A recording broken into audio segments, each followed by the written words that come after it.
Bien, hermanos, yo quiero invitarles ahora. Vamos a abrir la palabra del Señor, hermanos. Esto es también muy importante. El alabanza es importante, quiero decir, mis queridos hermanos, pero la palabra es la palabra, obviamente, y por eso, con todo respeto y con todo amor, vamos a abrir nuestras Biblias en el Evangelio de Marcos. Voy a abrir aquí mi Biblia. Este domingo tuve algo muy agradable. A mí alguien me dijo, le voy a regalar una Biblia. Yo siempre he dicho, cuando me vayan a regalar algo, regálenme una Biblia. Y alguien me preguntó qué clase de Biblia quiere. Y bueno, yo estoy buscando una versión y decidí escoger una versión que está basada en el original griego, en la cual se tradujo o se presentó la Reina Valera en 1960, pero es de unos manuscritos unos cientos de años antes de los que se basaron en la Reina Valera, porque en los que está basada la Biblia que pedí no habían sido aún descubiertos. Ahora ya obviamente es un poco más actualizada. Es la nueva Biblia, Nuevo Testamento Viviente, nueva versión esa que se llama Traducción Viviente. Y fue mi hija Keren la que me mandó ese regalo. Para mí fue de gran alegría, y le doy gracias a mi hija por eso. Y eso me hizo volver, no voy a usar esa versión obviamente, pero voy a basarme en mi Reina Valera, que es mi porción de estudio, mi base de estudio, pero también en algún momento usaré la otra Biblia. Y tiene que ver con Marcos, ahí usan unas palabras que son diferentes, pero son basadas en el original.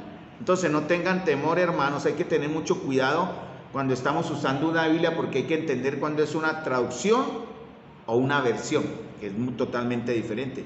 La traducción es, por ejemplo, el Reina Valera es una traducción de los manuscritos originales. Una versión, como la nueva versión internacional, es pasar desde el idioma original a un idioma, o sea, un lenguaje entendible y moderno, pero lo que pasa es que muchas veces la fidelidad del texto se pierde. Entonces, para un estudio, ojalá tengan ustedes la Reina Valera y ahí estén estudiando y ayudándome a mí para darles el estudio en Marcos capítulo 5, versículo 24. Ahí donde vamos, ¿no? Porque estamos viendo la historia de una pobre mujer. Pues en realidad también vemos la pobreza en la vida de Jairo, ¿no? En realidad, aunque él lo tenía todo, materialmente hablando, era el más famoso del pueblo, el principal de la sinagoga, seguramente un hombre de prestigio, obviamente, de dinero, y seguramente en algún momento vio por allá en la lejanía, mientras caminaba el pueblo, a una mujer que se tenía que esconder o tenía que hacerse en los sitios menos concurridos porque estaba impura. Lo que Jairo no entendía hasta ese momento fue que sus vidas se iban a cruzar cuando tuvieran un encuentro, cuando iban a tener el encuentro con el Salvador. Y fue porque ambos llegaron a una situación extrema de necesidad. Jairo, aunque lo tenía todo, tenía su más preciado tesoro, a su hija, casi muerta, ¿no? Entonces, por eso mencioné el caso de mi Keren al principio. ¿Cómo me sentiría yo si mi Keren en algún momento estuviera en esa condición? ¿Qué no haría yo por traerle a ella la vida y en caso imposible, pues la salud y primero la vida? Y lo mismo pasó con esta mujer. Hacía 12 años, dice en Marcos capítulo 5, versículo 25, pero una mujer que desde hacía 12 años padecía de flujo de sangre. Entonces ya hablamos de lo que eso significa, ¿no? Una enfermedad era incurable. Como dice, más adelante vemos un verso, esta enfermedad la había hecho débil, impura y miserable. Hermanos, y el estudio de Marcos nos lleva a entender las consecuencias del pecado. Romanos capítulo 5, versículo 2 dice, por cuanto el pecado entró en el mundo por un hombre y por el pecado la muerte ha pasado a todos los hombres por cuanto todos pecamos. Las enfermedades son el resultado del pecado, pero también el resultado obviamente de desajustes, de desórdenes corporales también, que pueden ser hormonales o pueden ser de muchas otras clases. Lo que pasó con esta mujer es que ella había, dice en verso 26, sufrido mucho. Dice en Marcos, ¿no? Que es diferente a lo que dice Lucas. Recuerden que Lucas es médico y Lucas defiende a su gremio. La idea que da Marcos aquí es que, mejor dicho, ella cayó en las manos de lo peor. de los peores médicos, aparentemente, ¿no? Dice, y había sufrido, verso 26, para que me sigan, y había sufrido mucho de muchos médicos y gastado, ¿qué? Todo lo que tenía y que nada había aprovechado. Antes le iba peor. Esta semana estuvimos hablando con un hermano que está en un tratamiento y él tiene el mejor de los tratamientos. A él le mandaron una droga que tiene que usarla, tiene que aplicársela, no sé si mensualmente o, bueno, por año y medio tienen que aplicársela. Vale 2.700.000 pesos. A mí en realidad me dio una alegría decir, mire el Señor cómo cuida a los suyos, ¿verdad? Cómo el Señor provee, pero esta mujer había gastado todo lo que tenía y nada le había aprovechado. Entonces, en este caso, los doctores no habían tenido éxito. ¿Por qué? Bueno, tal vez yo mencioné el caso de 2 personas en el estudio anterior. Para mí, mi principio personal es el que dice la Escritura. Yo no me voy a alejar de ahí. Para mí, lo que enseña la Escritura es busca al Señor primero. Hermano, nosotros somos tan imprudentes a veces y tan irracionales que hacemos las cosas emocionalmente, ¿sí? Por impulsos. Pero no vamos al Señor primero. Puede usted tener una tormenta en su corazón y muchas veces no vamos al Señor primero, esa es la idea. Hablamos del caso de Ezequías, ¿verdad? El rey Ezequías y el rey Usa, uno que murió en una enfermedad de los pies, pero consultó primero a los médicos antes que al Señor y después de 2 años murió. Pero vemos a Ezequías que también Dios le dijo, prepara todo porque morirás, y él simplemente oró preparándose, ¿no? Él no pidió por su salud. En la historia que vimos de Ezequías, en 2 de Reyes 20, 3 al 7, Ezequías no pidió, deme la salud, Señor, sino dijo, Señor, acuérdese de mí, yo sé que voy a morir en realidad, pero acuérdese que andé rectamente. Él no pidió salud. Sin embargo, el Señor se la concedió. ¿Sí? Entonces, el principio que nos enseña Marcos aquí es, vaya primero al Señor, porque el Señor quiere enseñarle algo, o nos quiere enseñar realmente algo importante con esta situación médica. Entonces, mi principio de vida será siempre ir primero al Señor, y Él me guiará a actuar de la manera que Él me guía en verdad, me dé la sabiduría. Use los médicos o no los use, tenga en cuenta o no los tenga en cuenta. Y como hablamos con unos hermanitos también la semana pasada, es bueno tener más de una opinión. No está mal pedir 2 opiniones de los mismos médicos. Entonces, en el caso de esta mujer, solo por el contexto y para que me entiendan, nada le sirvió, ¿no? ¿Por qué? Pues pudo haber sido por el hecho de que esta mujer estuvo yendo de médico en médico y cada médico tiene su manera de tratar diferente, ¿no? En ese entonces la ciencia no era como ahora. Entonces, parecería ser que la respuesta a la pregunta de por qué esta mujer no se sanaba la da a saber Lucas. Lucas nos dice por qué esta mujer no era sana. Lucas capítulo 8, versículo 43 dice, pero una mujer, y él está hablando, que padecía flujo de sangre desde hacía 12 años y había gastado en médicos todo cuanto tenía, y Lucas dice algo que no dice Marcos. Lucas dice, y por ninguno había podido ser curada. O sea, no cayó en teguas, no cayó en medicuchos malos, sino buenos médicos, pero no dieron con el chiste de su enfermedad. Y como dice Lucas, por ninguno podía ser curada. Entonces ya llegamos al punto, la enseñanza aquí es, hermanos, es que el Señor nos va a llevar al punto, contra la pared, hermanos, donde no vamos a ver más opciones que ¿qué, hermanos? Pues mirad al Señor. Señor, socórrame. Ya se me acabaron las esperanzas del hombre, ya me cansé de apoyarme en el hombro del humano, en el hombro de la ciencia médica, o apoyarme en otras cosas. El Señor dice, solo búsquenme, yo quiero enseñarles algo. Esa era la idea, por ejemplo, cuando el Señor nos enseña en el viaje de Israel hacia Canaán. 42 jornadas tuvieron durante 40 años y en cada una de ellas el Señor enseñaba algo. Y hasta que no lo aprendían, no iban al siguiente paso antes de llegar a Canaán. Entonces, hermano, todo lo que nos pasa a nosotros, en el caso aquí específico, porque ambas eran enfermedades, el Señor nos está enseñando algo. Hasta que no lo aprendamos, hermanos, ahí vamos a estar. Porque ¿de qué sirve el Señor traernos una situación que nos va a enseñar algo y no aprendemos? Entonces el Señor va a cumplir su propósito. Hermanito, y lo que quiero decir con esto es que en verdad el Señor no va a dejar de actuar, no va a dejar de hacer su obra, pero debemos, hermanos, acudir a Él. Esa es la enseñanza.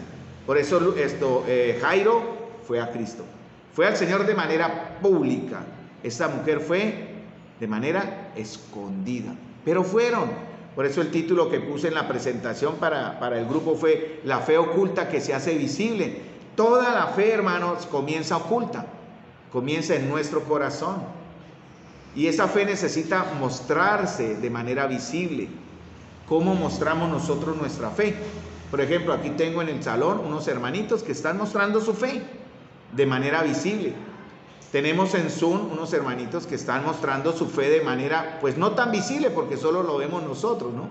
Pero todos los que pasan por la calle, ahorita he visto varios que se quedan mirando, no los saludo por respeto que estoy aquí concentrado, pero varios miran y miran así como que estarán haciendo.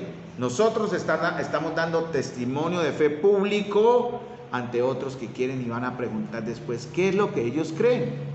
Y ustedes tienen la oportunidad ya en Zoom también de presentar su fe de alguna manera a sus vecinos, ¿verdad? A sus familiares, y de mostrar en verdad qué es lo que Cristo ha hecho por ustedes y por nosotros. ¿Quién de ustedes se puede levantar y dar testimonio por Cristo como testigo? Yo lo retaría. Venga, párese aquí, venga acá y diga qué cosas ha hecho el Señor por todos nosotros. ¿Qué en verdad ha hecho el Señor? Y podemos ver y podemos dar testimonio de las maravillas. Entonces, esta mujer, su condición era incurable. El pecado es incurable. Porque también lo que tenemos que ir a esto es buscar la solución en el Señor. Esa es la razón del estudio. ¿Cómo vencer el temor? En este caso, Jairo a la muerte y la mujer a la enfermedad. Pero primero hay que salvar el alma. De nada le sirve usted estar 100% sano, como hacen muchos. Michael Jackson vivió hasta los 50, casi 50 años me parece. Y era un hombre que se cuidaba todo, ¿no? Se cuidaba mucho. Esa es la historia que dan de su vida. Y él se sometía a tratamientos, cabinas hiperbáricas, ozonología, como hace el hermano Julio Alberto, también se aplicaba esos tratamientos, buenos médicos. ¿Y de qué le sirvió? Murió. La reina de Inglaterra, Isabel, tiene casi 90 y tantos años y ella todos los días la revisa un médico. Y la tienen como bien alineadita la abuelita, pero cuando le llegue el momento, hermanos, ¿quién podrá escapar ante el llamado de Dios? Y si usted se va, la reina de Inglaterra, Isabel II, casi 90 y tantos años, la mujer más rica de Inglaterra, tiene bajo su reinado, llamémoslo así, bajo su autoridad millones de personas. Sin embargo, tendrá que presentarse ante el Salvador. Y si se presenta sin ser salva, ¿qué? Entonces la idea aquí de la enseñanza de Marcos es vencer el temor, obviamente, por la fe, pero la fe para vencer el temor tiene que ser una fe que salva. Yo puedo tener fe en muchas cosas. Tengo aquí en mis manos un llavero, ¿no?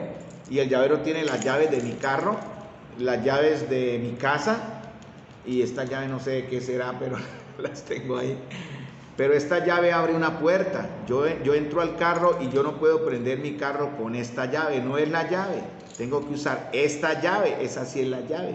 Entonces, hermanos, para acudir al Señor tenemos que acudir de la manera correcta. Esta mujer lo hizo ya cuando estaba desesperada, ¿no? Como dice aquí en la historia, su esfuerzo, ¿no? Ella había gastado todo lo que tenía, ¿no? ¿Cuántos de nosotros no hemos hecho eso por nuestros hijos, por ejemplo? Yo me acordaba del tratamiento de Andrés. Cada inyección, cada ampolleta que le colocaban a Andresito mensualmente valía 600,000 pesos. Y yo me dije a mí mismo y en cierta manera a mi familia, yo no puedo sino sostener tres dosis, no doy para más. 3 dosis, 3 meses, lo que salga ahí. Hermano, y el Señor maravillosamente proveyó, ¿verdad?, un tratamiento por 2 años, cada mes una droga de 600,000 pesos.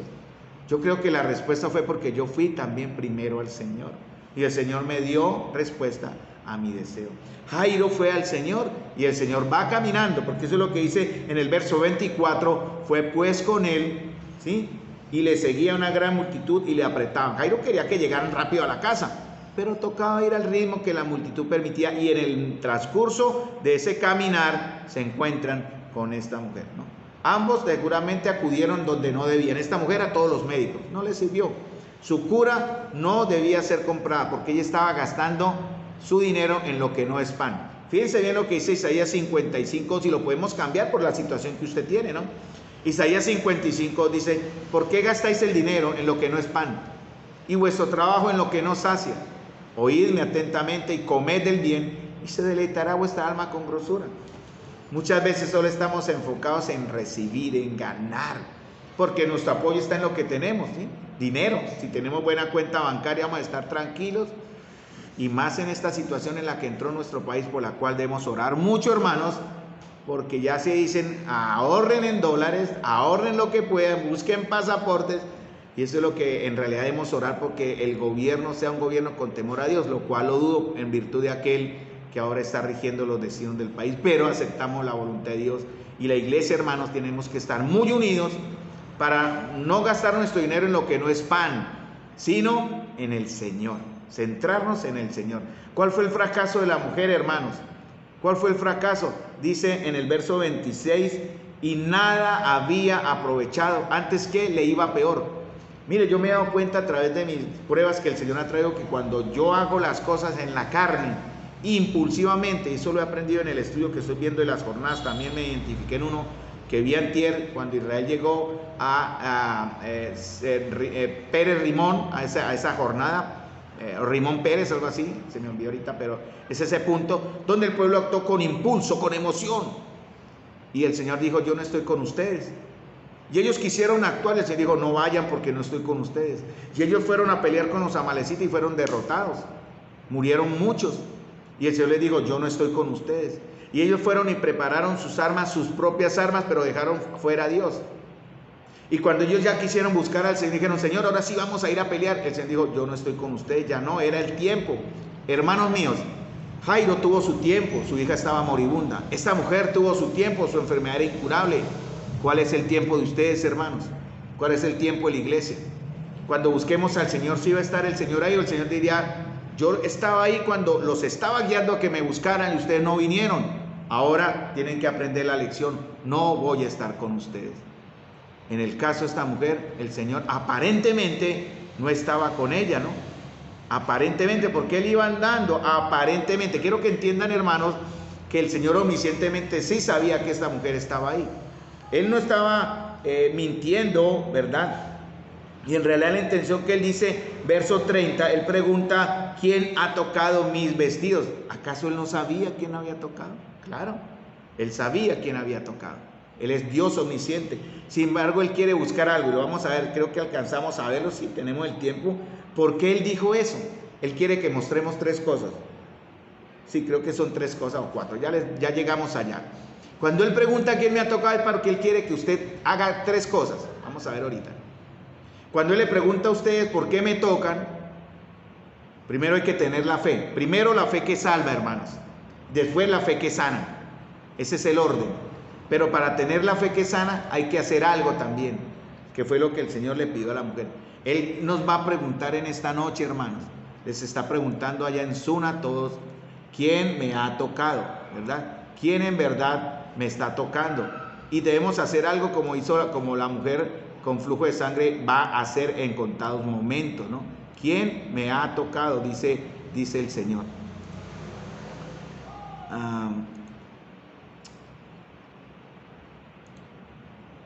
Muy bien, hermano. Vamos al verso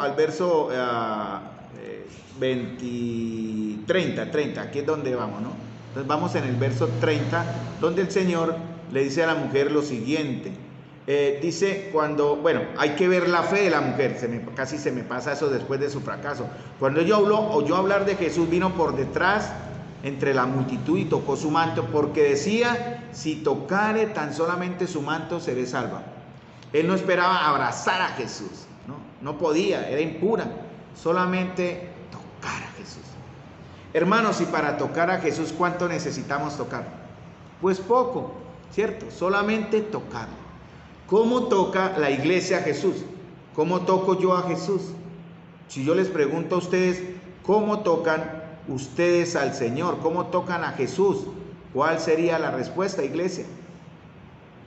Y lo podemos tocar de varias maneras. En la comunión le tocamos. Cuando estamos reunidos como pueblo de Dios, le tocamos, hermanos, en verdad. Cuando estamos en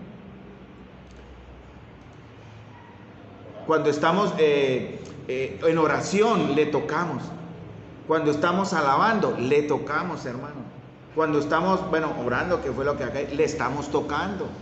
Entonces, cada momento en que la iglesia se reúne, hermanos, estamos tocando a Jesús. ¿Por qué? ¿Por qué digo tocando? Porque el Señor dice, yo estar en medio de ellos. Es como si el Señor estuviese aquí y pudiéramos abrazarlo. Esa mujer en realidad buscó primeramente esa comunión que salva, porque ella sabía que su vida era una vida miserable. Por eso ella en su desespero activó su fe. Como dije al principio, la fe es oculta. Siempre comienza oculta, pero se tiene que manifestar. Siempre hay que buscar la manera de mostrarla. Si no, no es una fe correcta. A algunos no les gusta mostrar su fe. No les gusta que nos cataloguen como cristianos o como evangélicos, ¿no? Prefieren esconderse en la penumbra así. Entre los jóvenes había un dicho hace muchos años, cuando nos reuníamos en el otro grupo, eran los cristianos camaleones, eran los cristianos camaleones, esos se mimetizaban, no sabían si eran del mundo, eran de Cristo. Y hay muchos cristianos que viven así, ¿no? No muestran su fe. ¿Por qué? Porque les avergüenza su fe. También porque es una fe que no está tocando a Jesús. Cuando uno toca a Jesús, va a ser algo que la mujer hizo acá en el verso 30-31. Porque el Señor va a preguntarle, en algún momento de su vida le va a preguntar lo mismo. ¿Quién está tocando mis vestidos? ¿O quién ha tocado mis vestidos? ¿O por qué me estás tocando? Por eso nos reunimos para orar, ¿no? Y parece una pregunta como loca, ¿no? Ella había oído hablar de Jesús y ¿qué garantía tenía ella de que Jesús la iba a sanar? Ninguna. ¿Qué garantía tenía ella de que Jesús iba a darle respuesta a su petición de salud? Ninguna. Pero en realidad ella fue no por salud, ella fue por sanidad del alma. 12 años de miseria. Eso nos enseña también, en el caso de esta mujer, ¿qué tan cansada estaba del pecado? Y vuelvo a una pregunta para la iglesia, hermanos. ¿Qué tan cansados estamos del pecado? ¿Nos congraciamos con él? ¿Lo disimulamos? ¿Lo disfrazamos? ¿Lo excusamos?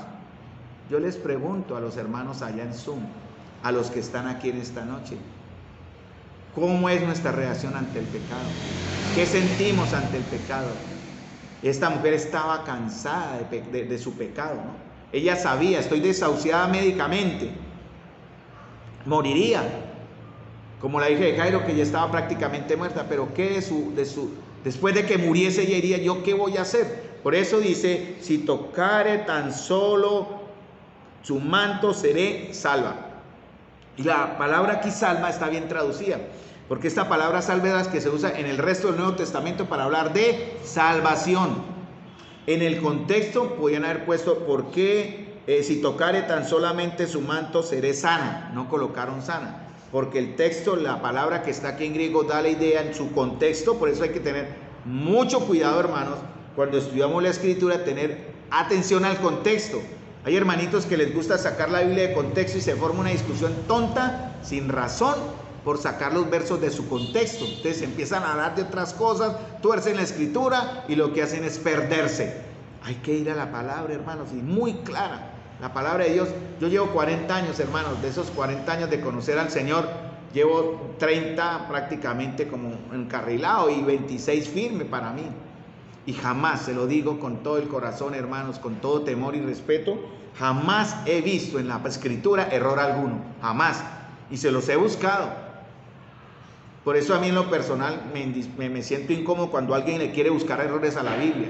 Y yo le digo a las personas, ¿usted cree que la Biblia es sin error? Muchos me dicen, total, sí, claro, no tiene error. Entonces, ¿por qué le buscan como decirle a quebrar la ley?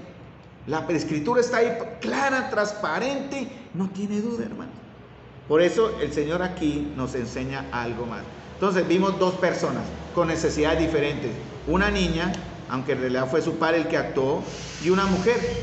Y aquí se ve la fe recompensada en el verso 29. Y enseguida la fuente de su sangre se secó y sintió en el cuerpo que estaba sana de aquel azote. Esto se ve confirmado en el verso 34 del mismo Marcos, porque el Señor le dice en el verso 34, hija, tu fe te ha hecho salva y ve en paz. Y además, porque dice, y queda sana de tu azote. O sea, hubo dos resultados. Primero salvó su alma, después sanó su cuerpo, porque el Señor así lo quiso. Hermanos, en el caso de nosotros puede ser al contrario. el Señor sanar nuestra alma y nada más. Nos tocará convivir con la enfermedad y el dolor. Estamos en un mundo caído. Pero hermanos, nuestro concepto, nuestro propósito es darle gloria a Dios. Pero eso es su decisión, ¿no? En verdad, como hablaba con una hermanita ayer, creo, antier, ¿cierto? No aferrarnos a la vida. Yo no me aferro a la vida, se lo digo, con respeto a mi esposa que está aquí presente. El día que el Señor permita cualquier situación, advierto, no me voy a aferrar a la vida.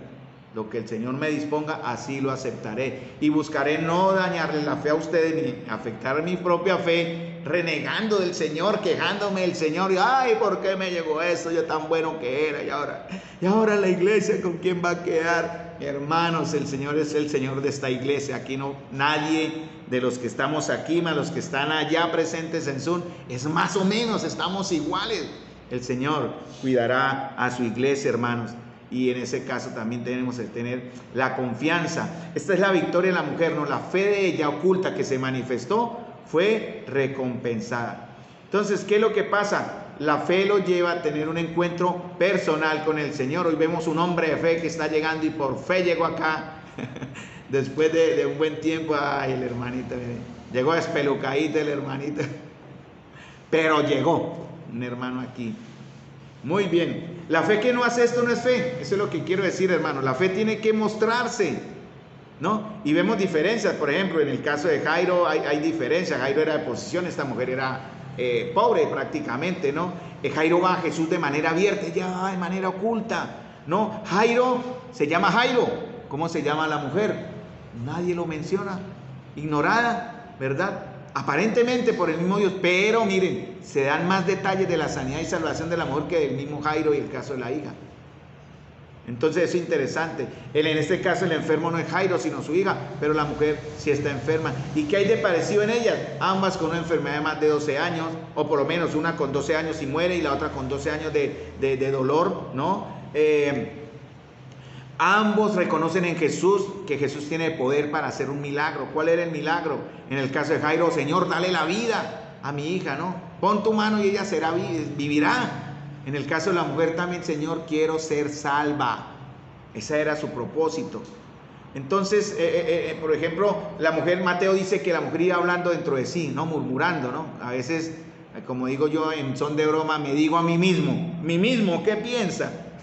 Pero entonces a veces tenemos que hablar entre nosotros mismos y hablar con el Señor. Esta mujer iba hablando dentro de sí, dice en Mateo 9:21.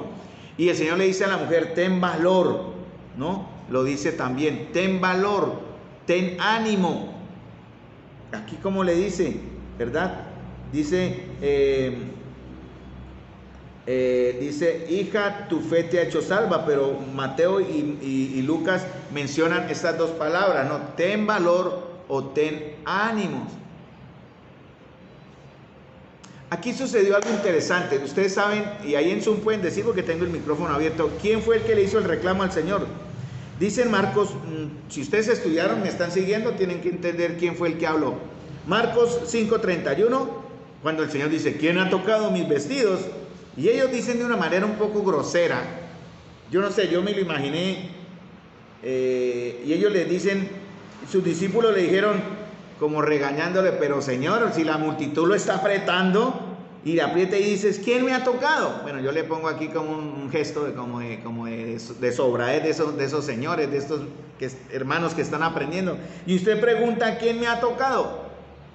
Hago la pregunta para que abran su micrófono aquí en Zoom y pregunto, ¿quién fue el que habló? ¿Quién fue el que dijo estas palabras? Si ustedes me están siguiendo en el estudio, tienen que saber. ¿Perdón?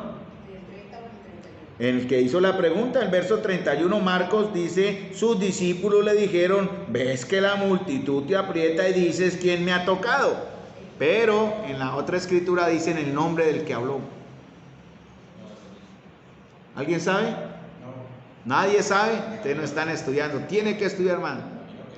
¿Sabe? Pedro. Adivinó el hermano.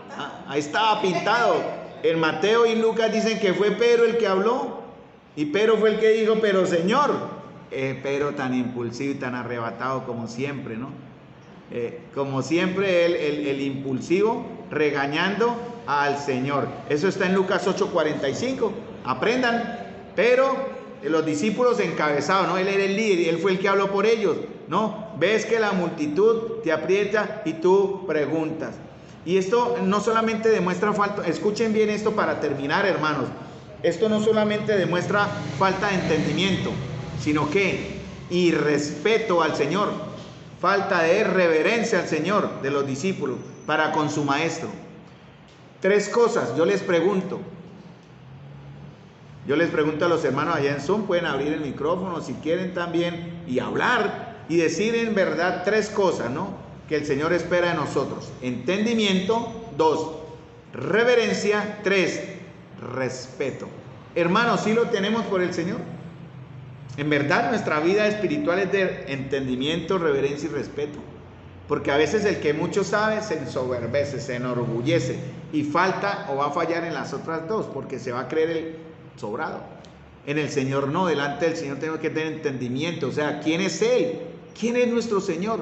Reverencia y también mucho respeto. Aunque la pregunta era lógica, ¿no? Era la pregunta como más natural, ¿no? Pero ¿cómo? ¿Por qué pregunta? Pero fue muy impulsivo.